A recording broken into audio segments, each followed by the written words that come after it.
Tabernacle of the Bridegroom, decoding the MAZZAROTH. This is Comet Code. Welcome back, family. Today we are going to break down Comet 141P-B Machholz.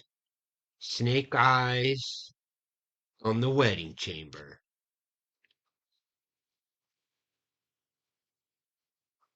Here we are on Stellarium. We're looking at the constellation of Ophiuchus. Some call that the 13th zodiac. The constellation of Ophiuchus is, in our understanding, the marriage hoopah. And there is a very specific order to the marriage ceremony that we're going to be breaking down in our upcoming video, Escape of the Bride. And in this breakdown of the comet codes, we're just going to get a deeper understanding of the trajectory and the message that the comets bring forth.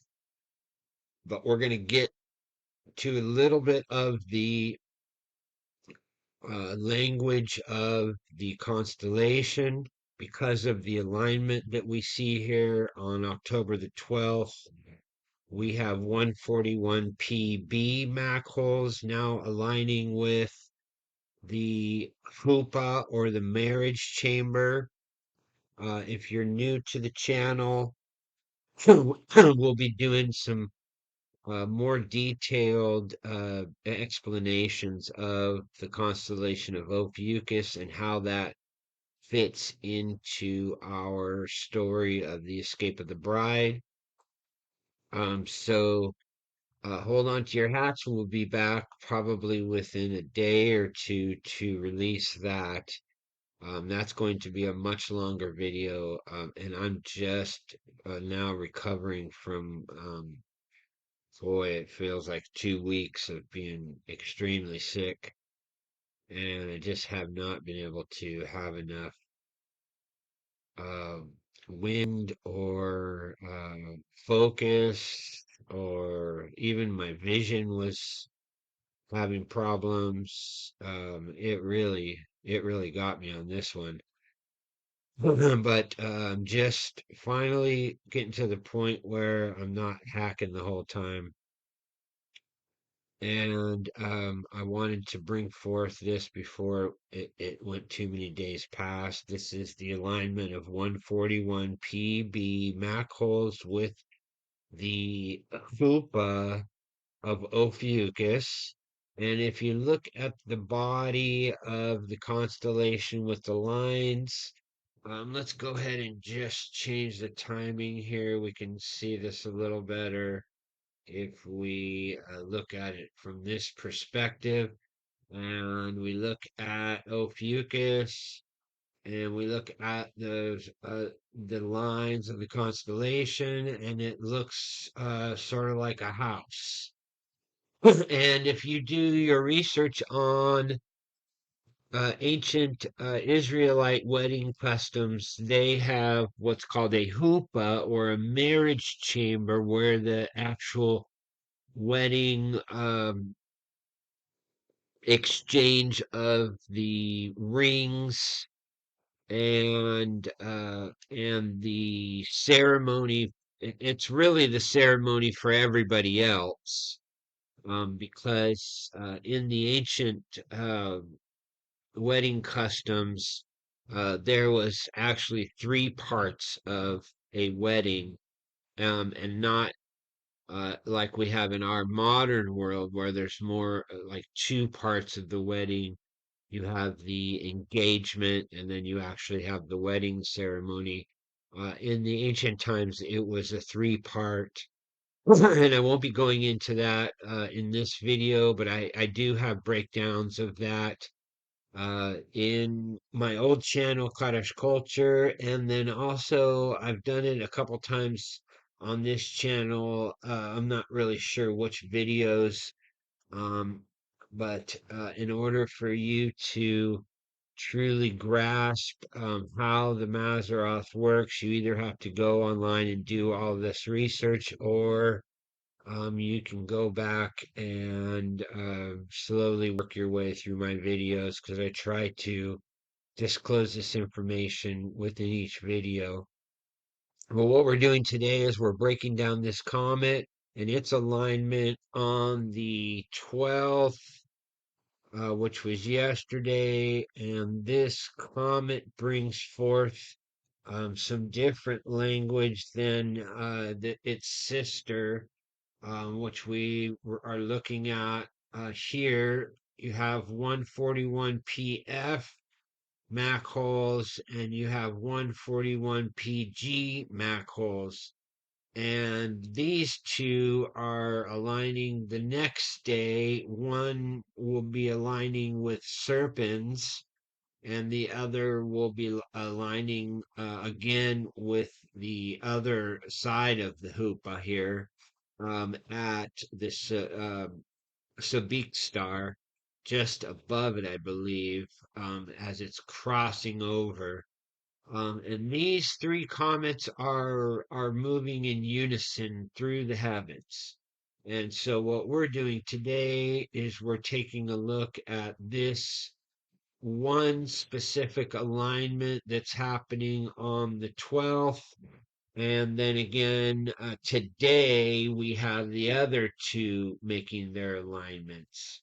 I have already posted the comet codes for Machholz, and we can also see that inside of the hoopah, which is, if you look at the line from Sabik down, which is the right leg of Ophiuchus, they do not have the left leg um,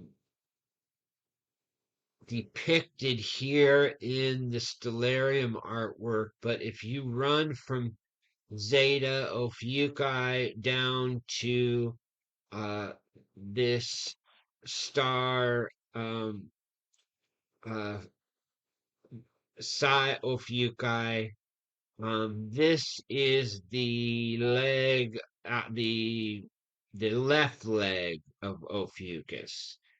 And in the ancient star lore, this area between the legs of Ophiuchus and up here into the actual body of Ophiuchus, which if you look at it as a wedding chamber, and then the legs that go down um, in between the legs of Ophiuchus are protected, like a protected house, a shelter, and this is where the wedding for all the visitors and the guests and uh, the virgins and all of the families that are involved in this wedding ceremony would gather.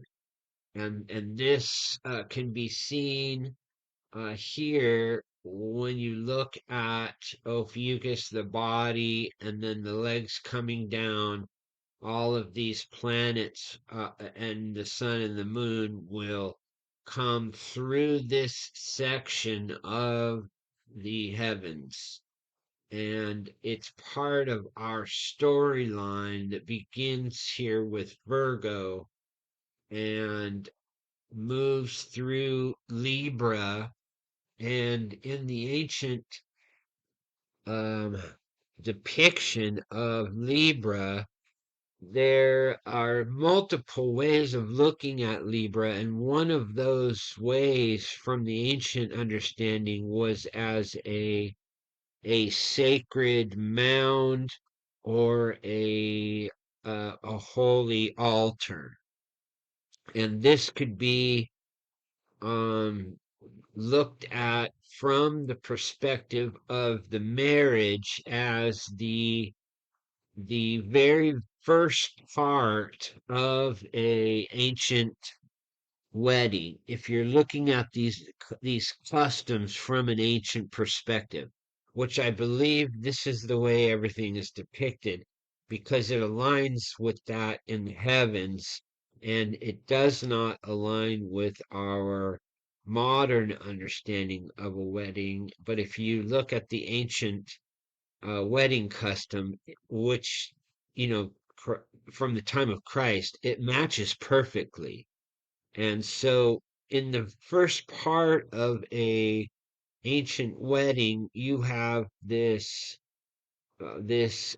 altar where the two make um, their arrangements, and that arrangement comes with um, um, the bridegroom makes a contract with the family and with the bride to be.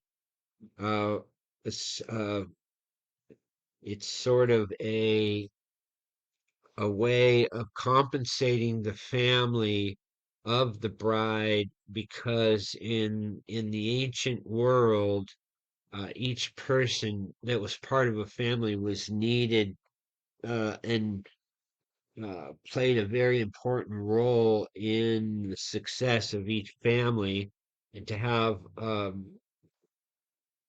daughter or a son missing because that they become wed with another is a more burden on the family. So there was a price to be paid by the bridegroom for the family and for the bride, um, for that transfer to the new family. And so that was done at the altar, or the what you would call the first phase of the three parts of the wedding. And then you would have the 1 to 2 years of time where the bride would be prepared, and then on the opposite side, the bridegroom would go to the father's house, and he would literally either build his own house on the father's property, or he would prepare a place within the father's house. Um, and this can all be seen within the Mazzaroth. This entire thing is depicted if we break this down into a three part. So you have the bride, and you have the star Spica is like her hand. This virgin, she gets a ring, and that ring is uh, committed to both the husband and the wife to be at the altar, which is Libra. And then ultimately you have the third part, which is the custom of the families getting together at the hoopah for the actual wedding ceremony. So we see here Ophiuchus looks exactly like a wedding hoopah. And if you continue to draw this other line of the leg of Ophiuchus, then you literally have a path with his legs to the wedding chamber. And so what we're looking at is the comets that are giving us the language that we there we go. So this is our comet alignment. It's looking like it's 8. Yeah, there we go. So that was on the 12th, and that's inside of the hoopah. And then if we go in, then we can see that there are the other 3 Machholz comets. And I believe 141P-F aligns today, which is the 13th. Yep. So we can see that here. And that's 1212. And we can see the other Machholz 141P-E is right uh, in line with Comet Swan. And so we're getting, I've never experienced this before. You normally have, if you have 2 or 3 comets in the mix anywhere in the MAZZAROTH, you're super excited. But I think there's like 17 now that are totaled up in our inner solar system. And that's just unbelievable to me. So this is all happening here.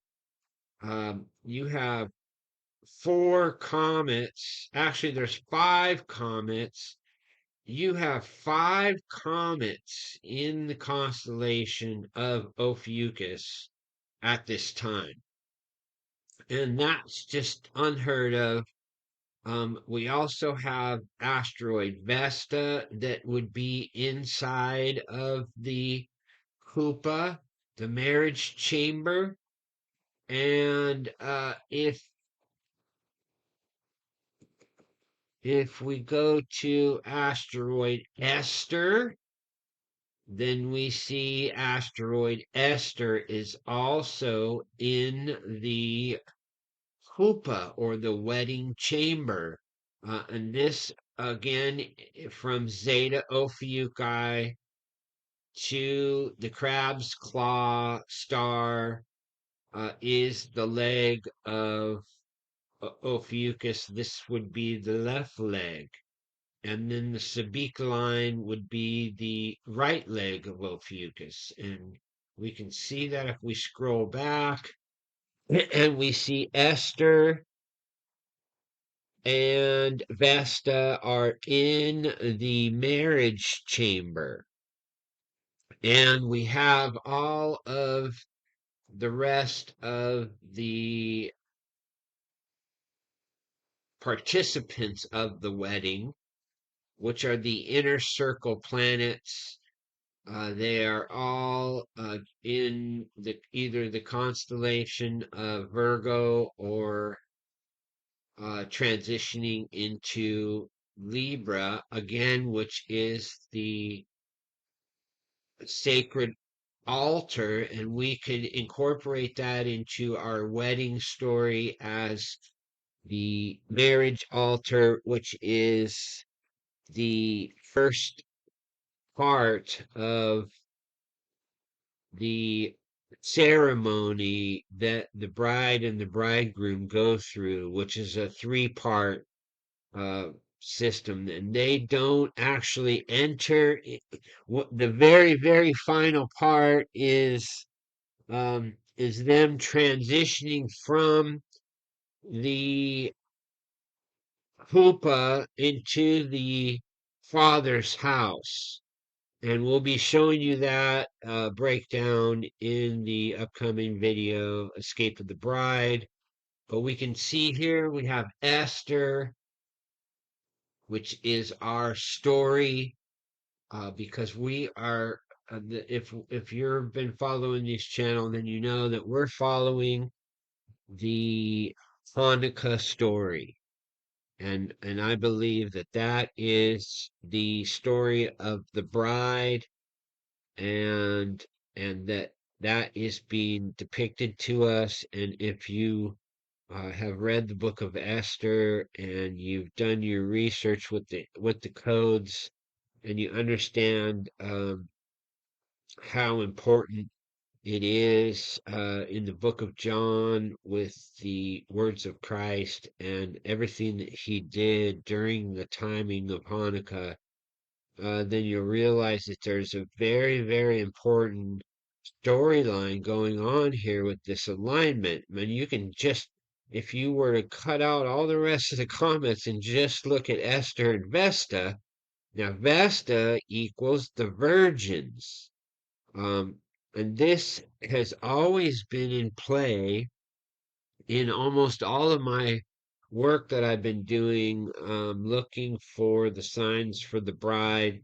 It seems as though this Vesta asteroid has played a major, major, major role when it comes to the the star prophecy of being able to look into the heavens and determine how this aligns with the prophecies. And we know that that can be done because the wise men use that to find the birth of Christ, and there is no difference between that time and this time. What we are looking for is the signs of the escape of the bride, and we can see Esther is in the exact same spot as all of these comets. We can see all the Machholz comets are lined up in the constellation of Ophiuchus, including Comet Swan, and then you have Esther, and then you have Vesta, and uh, it's as if a party is ensuing and everybody's getting ready, and we are getting a unmistakable celestial signs in the heavens pointing to this time. Um, and this is all going to culminate with some the most incredible signs I've ever seen in my life. And we'll be breaking that down in that upcoming video. But this is about the Machholz comets. Let's take a look here at the codes for this 141P-B. This is Comet Machholz equals I'm spitting mad fact. Red Dragon Christmas. Snake Eyes. I upheld Christ's name. K comes at perfect time, is on the path to God. Gematria is the proof. Promise is perfect. Jerusalem. I God sacred number code. See, I God am tired of the hate, a curing of all the cancer.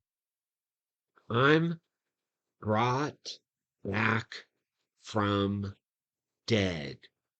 Now that one hit me like a ton of bricks because that's the only reason I'm here. A elect one suffering, okay? Christ's bride's book. I in house of Lord God on the home stretch. The cabal's going under, okay? Bride number of her name, Bible Gematria. So on this channel, if you're new, we use the encoded Gematria messages based on what each asteroid or comet is named. and then we break down the encoded message. And with these comets, we're looking at a very, very important alignment happening here. Like I said, this 141 PG happens on the 13th. Might be the 14th. No, here we go. It's right at the end of the day today. You have 141 PG Machholz, and that lines up with Serpens. And this is the Serpens constellation, and this is part of the constellation of Ophiuchus. And from my understanding, there's two ways of looking at the constellation of Ophiuchus. One is that this is a depiction of Michael wrestling the enemy, the serpent, in the evil. We're going to say the evil serpent, and then there's another depiction from more ancient language, um, where the Ophiuchus serpent wasn't a evil serpent, that it was you really have to have understood ancient history, um, other than just the Bible, because in the biblical story, it's easy to get confused with serpents, and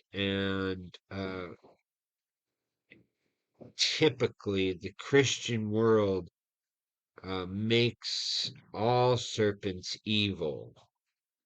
And in the ancient world, that was just not the case.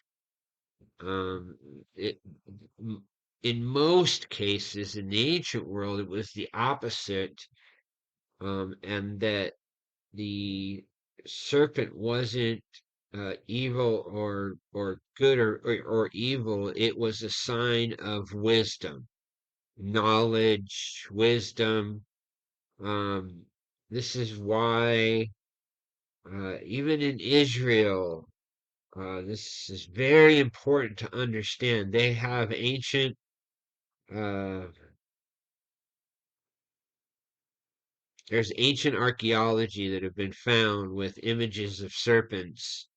And if you do your research and you look at what is being depicted and what is being said by these archaeologists, you'll realize that it not everything is cut and dry or as it seems, and a lot of the information that we've received has been from the Roman Catholic Church, and they typically uh, depict, you know,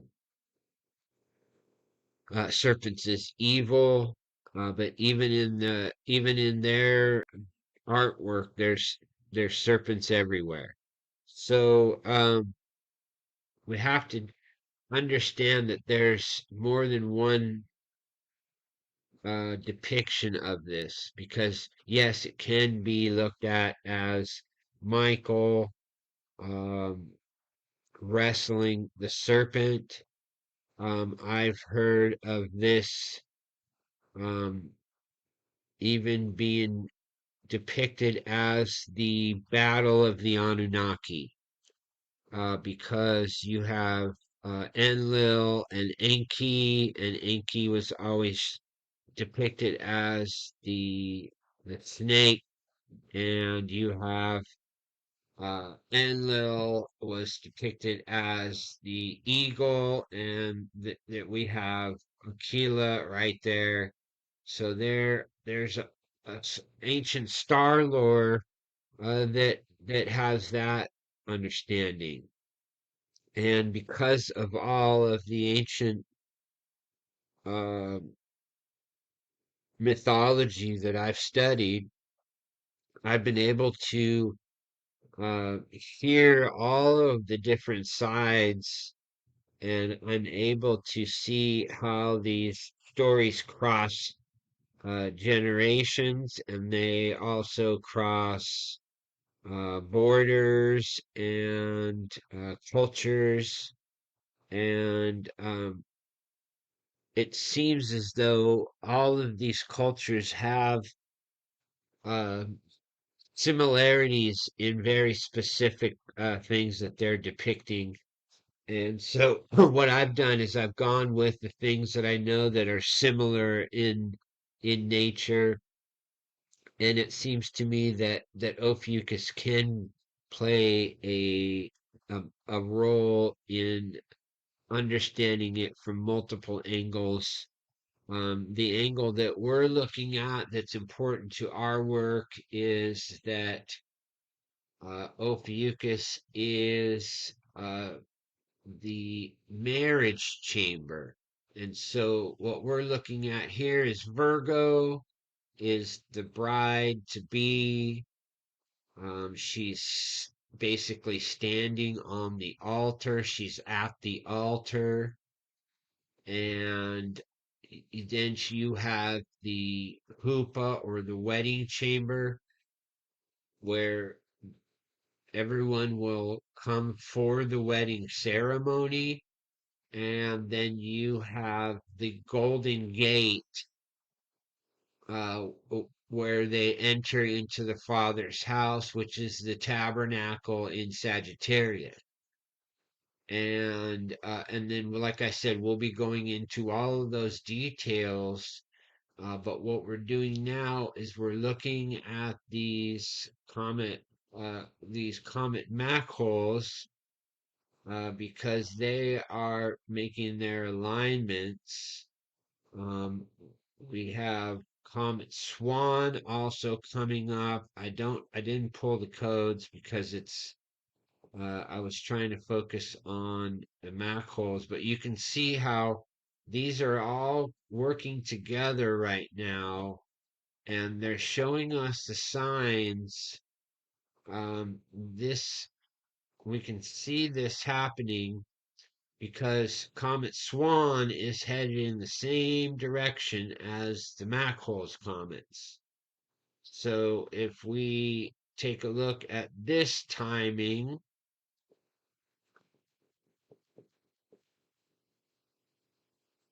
we can see that as this one aligns, you have Comet Swan inbound. So we have PF and PE both in transition, and then PG about to make its alignment with Serpens. So these are the Machholz comets. They're all working together, and they're showing us the signs of the wedding hoopah. And the reason I chose the snake eyes for the title, um, if if you're new to code breaking or gematria, and you really want to get into some of the things that are happening lately, one of the things that I found very interesting is a lot of the code breaker guys that are out there jumped on the Charlie Kirk thing, and they found that that movie Snake Eyes with Nicolas Cage was actually encoded. And so, um, if you're interested, you can go to the channel Decoding with Cody. He's done multiple videos on this. There's a bunch of other people that have done videos connected with his channel. So Um, I would go do some of that research because I believe this is all connected. And, if you're getting codes that are saying snake eyes, and you're getting, there's if you've been watching this channel, then you know how many codes have been pointing to the things that are happening right now. And it's unmistakable. You can't uh, brush that kind of stuff off. Or maybe you can, but I can't. We're looking at all of these comets pointing us to the marriage hoopah. And to me, that's really important language. I wanted to bring out all of these Machholz comets. I've only got one of the codes done. I'll break down the rest of them because there's four of them. I've already posted on one of the other ones, but I just put it up as Comet Machholz. I didn't break them down individually with their number values. So I'll do that also, and I'll post that information. And we have Comet Swan is about to make its alignment. I believe that's happening today, even possibly. I'll hopefully be able to get back and do some work with that. If not, that'll be included in um, the Escape of the Bride. But I wanted to get on here and let everyone know that we are getting some incredible signs right now with like I said, all of the comets pointing us to the marriage chamber, and the rest of the participants of the wedding are now in position headed towards this, what we would call the pupa, and then we will be transitioning to the Golden Gate, and we'll break all that down in the Escape of the Bride. We also have Comet C2025 K1 Atlas is now in the constellation of Virgo. So we're getting a load of signs like I've never seen. I mean, just right here, I believe there's 7 or 8 comets between Virgo, Libra, and Ophiuchus. I believe there's like 8 comets. And I think they just found a bunch more. Because the latest count, I think, is 17. So this has never happened. I've never seen anything like this. Our timing is perfect, and we just have to continue to watch the signs in the heavens because it's all leading to this grand wedding ceremony in the heavens. So thanks for coming, family. Keep watch because I'm going to be coming back soon with the Escape of the Bride.